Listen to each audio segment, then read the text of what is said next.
Baik, Assalamualaikum warahmatullahi wabarakatuh. Perkenalkan, nama saya Dwi Putri Kusumawati dengan NIM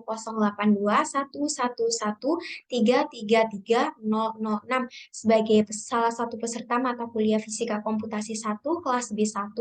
Di sini saya akan memberikan video penjelasan mengenai operating system atau OS dan juga aplikasi sebagai pemenuhan tugas UTS untuk Fisika Komputasi 1 kelas B1. Untuk penjelasan selanjutnya akan saya share screen terlebih dahulu.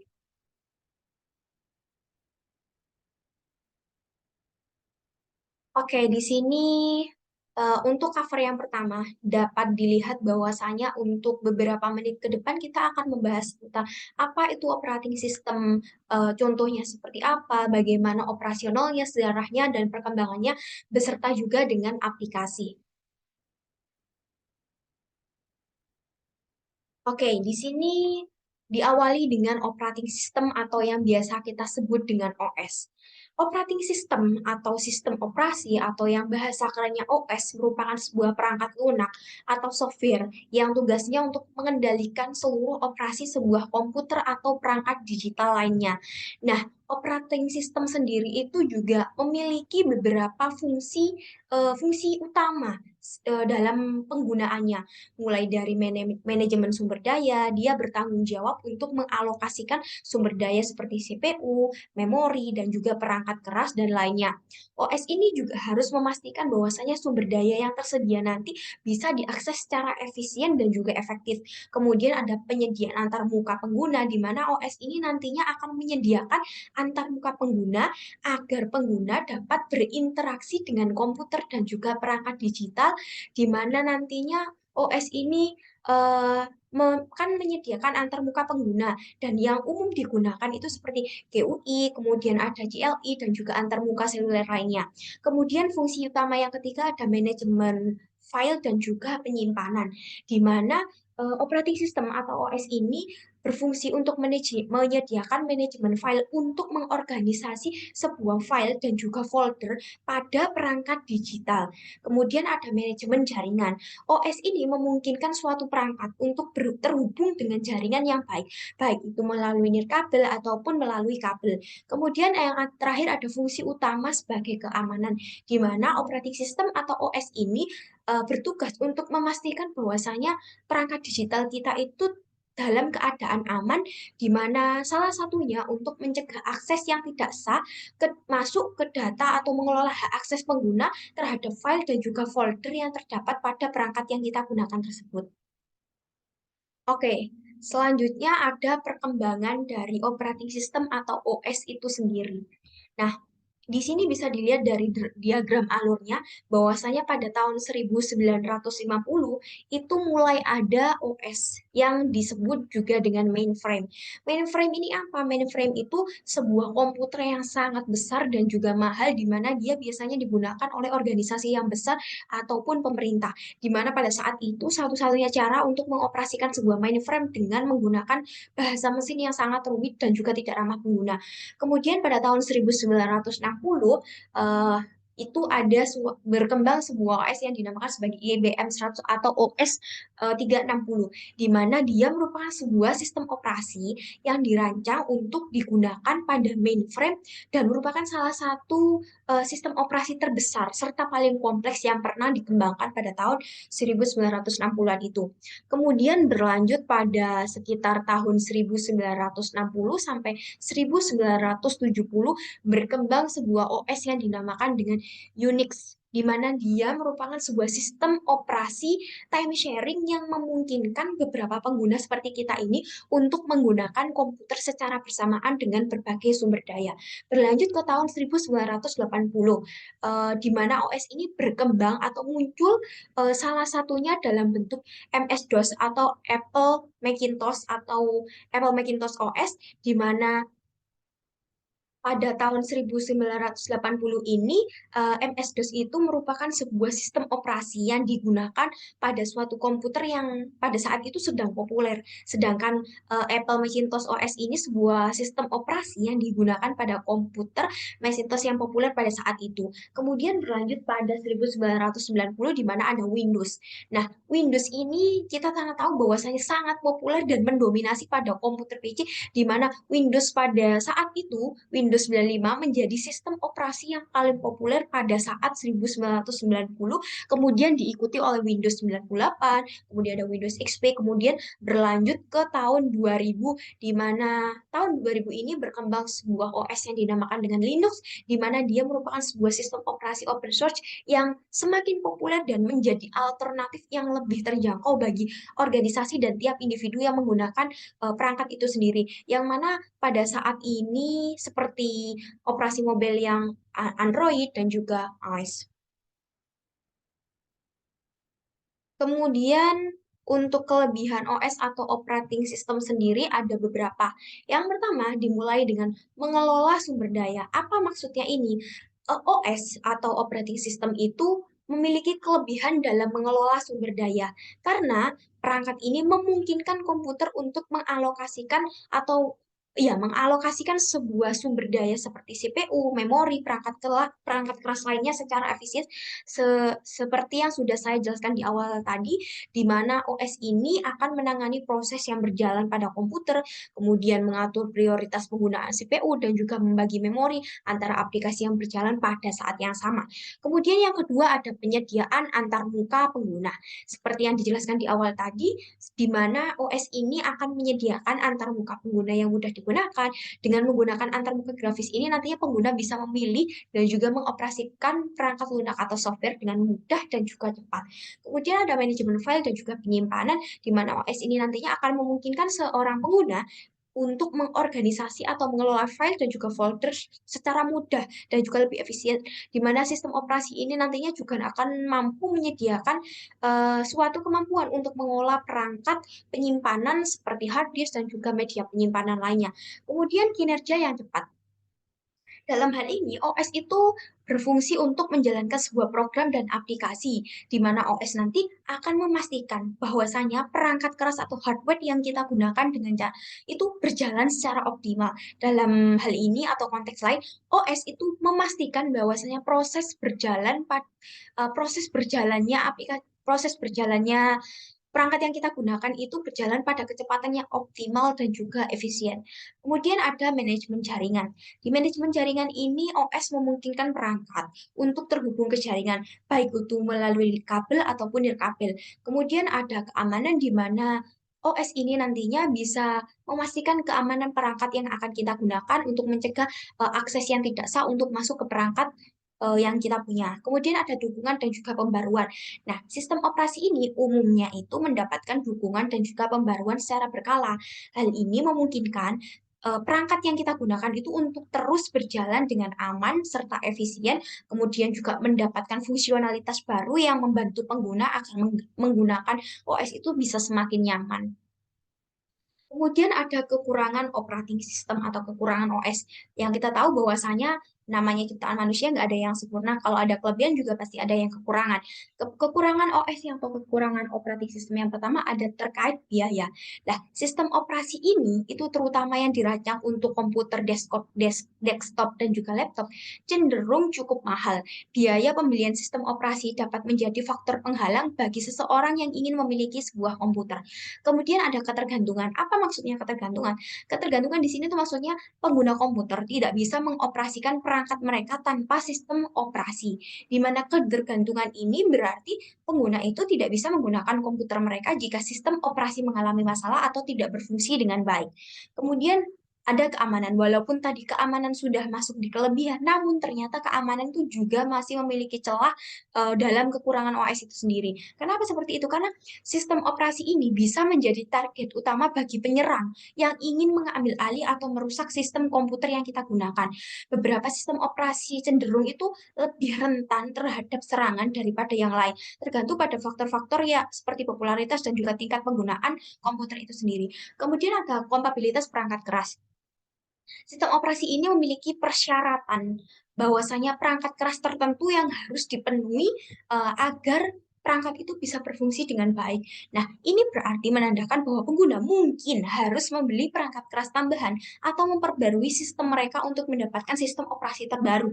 Kemudian ada kesalahan perangkat lunak. Seperti halnya perangkat lunak lainnya, sistem operasi ini bisa mengalami kesalahan atau bug yang mengganggu kinerja suatu sistem. Nah, kesalahan ini bisa mengganggu atau menghentikan pengguna komputer secara efektif. Artinya kita tidak bisa lagi menggunakan komputer secara efektif dan juga efisien. Kemudian ada lagi kerumitan. Nah, beberapa sistem operasi itu memiliki antarmuka yang kompleks dan sulit untuk dipahami, terutama pada bagian pengguna yang kurang berpengalaman. Hal ini membuat komputer menjadi sulit untuk digunakan dan menyebabkan frustasi bagi pengguna. Kenapa ini sangat sulit untuk dilakukan oleh konsumen. Kemudian ada memori dan juga ruang penyimpanan. Nah, beberapa sistem operasi sendiri itu memerlukan jumlah memori dan juga ruang penyimpanan yang cukup besar. Ini terkadang bisa menjadi masalah bagi beberapa pengguna dengan komputer yang memiliki kapasitas memori dan juga penyimpanan yang terbatas. Kemudian ada contoh. Contoh yang sudah berkembang dalam hari ini ada Windows, ada Mac iOS, ada Android, kemudian ada iOS sendiri, kemudian ada Linux, ada Unix seperti yang sudah dijelaskan di awal tadi. Nah, setelah kita membahas terkait apa itu operating system, bagaimana sejarah perkembangannya, kelebihan dan kekurangan operating system itu sendiri, kemudian beberapa contoh, selanjutnya kita akan membahas tentang pembahasan yang kedua, yaitu berupa aplikasi.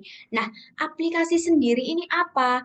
Jadi bisa dilihat di slide saya itu, bahwasanya aplikasi adalah sebuah program komputer yang dirancang untuk menjalankan tugas tertentu pada perangkat elektronik seperti komputer, smartphone, ataupun tablet. Nah, aplikasi ini biasanya ditulis dengan menggunakan bahasa pemrograman tertentu dan dapat berupa program yang mandiri atau menjadi bagian dari suatu paket perangkat lunak. Kemudian ada perkembangan dari aplikasi. Nah, pada 1960 ini, aplikasi diciptakan untuk pemenuhan kebutuhan bisnis ataupun kebutuhan pribadi dengan tujuan agar kegiatan yang mereka lakukan itu bisa berjalan lebih optimal, efektif, dan juga efisien. Kemudian pada tahun 1970-an, pembuatan aplikasi ini lebih berkembang menjadi sebuah pembuatan aplikasi yang lebih mudah karena munculnya sebuah bahasa pemrograman tingkat tinggi seperti Basic dan juga Pascal yang memungkinkan nantinya programmer itu bisa mengembangkan aplikasi secara lebih cepat dan juga mudah. Nah, pada tahun 1980 eh, dibuat sebuah aplikasi yang lebih user friendly, artinya lebih ramah digunakan oleh pengguna dan juga lebih dalam artian lebih mudah dan juga lebih apa ya, lebih cepat dipahami dan juga diakses oleh pengguna yang awam, yang dalam artian kurang mengerti bahasa pemrograman tapi mereka bisa menggunakan itu dengan mudah tanpa harus belajar dengan susah terlebih dahulu. Kemudian berlanjut pada tahun 1990, diciptakanlah sebuah aplikasi berbasis web, di mana ini diciptakan akibat internet itu sudah mulai berkembang dan juga membuka peluang baru, sehingga dibuatlah sebuah aplikasi berbasis web seperti webmail dan juga mesin pencari mulai muncul. Serta pembuatan ini tuh membuka jalan untuk perkembangan aplikasi web yang lebih kompleks seperti e-commerce dan juga media sosial. Nah, pada tahun 2000 sampai sekarang semakin berkembang di mana aplikasi itu sudah sangat user friendly, kemudian sudah sangat mudah digunakan, kemudian mempermudah dalam ke tingkat efisiensi dan juga keefektifannya. Di mana beberapa contohnya akan kita bahas di belakang. Nah, selanjutnya ada kelebihan dari aplikasi. Aplikasi ini sendiri itu memiliki beberapa kelebihan tertentu. Yang pertama ada meningkatkan produktivitas. Maksudnya apa? Nah, aplikasi ini nantinya bisa membantu kita untuk meningkatkan produktivitas kita sebagai user atau pengguna untuk menyediakan alat dan fitur yang dibutuhkan sesuai dengan tugas untuk menyelesaikan kesulitan itu lebih cepat dan juga mudah. Kemudian meningkatkan kenyamanan di mana aplikasi ini nantinya bisa membantu meningkatkan kenyamanan pengguna untuk memberikan akses akses mudah ke informasi atau akses ke lainnya tanpa harus membuka browser atau mengakses situs web. Jadi kita hanya perlu mengklik satu aplikasi untuk mengakses sebuah informasi dan layanan lainnya tanpa harus mengunjungi web terlebih dahulu. Kemudian ada memberikan pengalaman yang lebih personal. Di sini maksudnya, aplikasi itu kan dirancang untuk memberikan pengalaman yang lebih personal karena disesuaikan dengan preferensi pengguna. Misalnya gini, eh, kita ingin memberikan rekomendasi produk atau layanan sesuai dengan minat dan kebutuhan pengguna. Jadi kita bisa memiliki user experience yang lebih banyak daripada mereka yang tidak menggunakan aplikasi untuk kebutuhan pemberian rekomendasi produk atau layanan lainnya. Kemudian dapat digunakan secara offline. Mungkin tidak semua aplikasi bisa digunakan secara offline, namun beberapa aplikasi yang ada dan berkembang sekarang itu bisa diakses secara offline, yang mana memungkinkan kita sebagai pengguna atau user untuk mengakses konten atau fitur tanpa koneksi internet. Kemudian ada menghemat waktu dan juga usaha. Kan tadi penciptaan aplikasi itu salah satunya untuk mengefisiensi kegiatan bisnis ataupun pribadi, salah satunya. Nah, di mana akhirnya aplikasi ini bisa membantu kita selaku individu untuk membantu menghemat waktu dan juga usaha pengguna dalam menyediakan berupa akses ke informasi ataupun ke layanan lainnya tanpa harus melakukan pencarian dan juga membuang waktu untuk menyelesaikan tugas tersebut secara langsung fisik berangkat ke tempatnya ataupun harus berulur-ulur untuk berlangganan beberapa web. Mungkin memang beberapa aplikasi perlu berlangganan, namun ada juga beberapa aplikasi itu yang memang sudah disetting gratis sehingga user bisa menggunakan walaupun tidak berlangganan. Walaupun aplikasi tersebut kita melihat tadi banyak sekali kelebihannya, namun tetap ada kekurangan pada sebuah aplikasi. Yang pertama kita bisa lihat bahwasanya dia bisa memakan banyak ruang penyimpanan, walaupun tidak semua jenis aplikasi akan memakan banyak ruang penyimpanan. Namun beberapa aplikasi itu memang memakan banyak ruang penyimpanan pada perangkat, terutama kalau mereka itu memiliki fitur dan konten yang terlalu kompleks. Jadi mereka bisa cenderung menghabiskan ruang penyimpanan kita lebih daripada mereka yang memiliki fitur dan juga konten yang lebih simpel. Kemudian ada memerlukan pembaharuan secara teratur. Nah, memang aplikasi ini memerlukan pembaharuan secara teratur untuk menjaga keamanan dan juga kinerjanya. Baik itu nantinya yang dapat memakan waktu dan juga koneksi internet. Karena terkadang aplikasi itu juga bisa diperbarui, diupdate secara langsung ataupun harus menunggu persetujuan kita untuk mengupdate. Karena memang bagi beberapa orang itu sesuatu hal yang disgusting atau mengganggu ya. Karena juga selain mengganggu, dia juga bakalan ngehabisin kuota internet dan juga waktu kita ketika kita ingin menggunakan aplikasi tersebut, namun dia harus diupdate terlebih dahulu untuk kemungkinan perjalanan yang lebih efektif dan juga efisien. Kemudian ada membatasi fleksibilitas. Nah, maksudnya apa ini?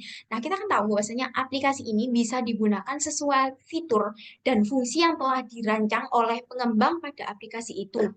Dan dia tidak bisa dimodifikasi oleh pengguna sesuai dengan kebutuhan mereka. Artinya kita bisa menggunakan atau menjalankan segala yang ada dalam aplikasi tanpa mengubah apa yang telah disediakan pada fitur-fitur atau konten aplikasi tersebut. Kemudian ada masalah keamanan. Oh, terlompat, dapat memerlukan biaya.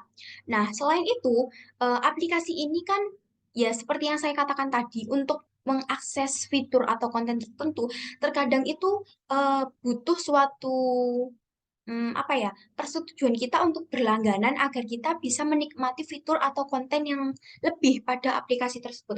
Walaupun tidak semua aplikasi itu menggunakan pembayaran atau berlangganan untuk penggunaan aplikasinya, namun beberapa aplikasi memang cenderung menggunakan fitur berlangganan dalam artian memerlukan biaya untuk menggunakan aplikasi tersebut, baik untuk menggunakan fiturnya ataupun mengakses kontennya. Kemudian ada juga masalah keamanan. Nah, masalah keamanan ini menjadi salah satu permasalahan atau kekurangan yang krusial, di mana terkadang beberapa aplikasi itu memiliki sebuah masalah keamanan atau rentan terhadap serangan malware atau phishing, sehingga nantinya pengguna itu harus berhati-hati saat mengunduh atau menggunakan aplikasi itu, karena memang terkadang ada hak-hak yang bisa di luar kehendak kita mengatur segala yang ada di perangkat kita apabila kita tidak melihat dulu aplikasi itu sengaja dibuat untuk kebutuhan kita atau digunakan untuk tindak negatif lainnya. Nah, ini untuk beberapa contoh aplikasi yang sudah berkembang hingga dari tahun 2000 hingga sekarang. Yang pertama ada konten TikTok, ada kamera, ada Instagram, kemudian ada Google Maps, ada beberapa e-commerce untuk penjualan lainnya, ada Facebook, dan juga WhatsApp di mana masing-masing itu berfungsi sebagai sosial media. Ada yang untuk berbasis bisnis, baik itu yang bisnis e-commerce penjualan fashion, makanan, kemudian jasa antar dan lain sebagainya. Namun beberapa contoh tersebut adalah sebagian besar dari contoh aplikasi yang sudah berkembang hingga sekarang dan masih dimanfaatkan dan juga berguna oleh beberapa user yang memang membutuhkan itu. Nah, baik, sekian yang dapat saya sampaikan seputar dengan operating system, OS, sistem operasi atau apalah itu sebutannya, atau yang biasanya kalau dalam bahasa kerennya itu OS, beserta juga dengan aplikasi yang sudah saya jelaskan mulai dari pengertiannya sendiri itu apa, beberapa fungsi dalam penggunaannya, kemudian perkembangan OS dan juga aplikasi, kelebihan dan kekurangan OS serta aplikasi, kemudian ada contoh yang berkembang hingga sekarang, baik itu untuk OS ataupun aplikasi. Baik, dari saya cukup sekian, kurang lebihnya mohon maaf. Wassalamualaikum warahmatullahi wabarakatuh. Saya Dwi Putri Kusumawati, pamit undur diri.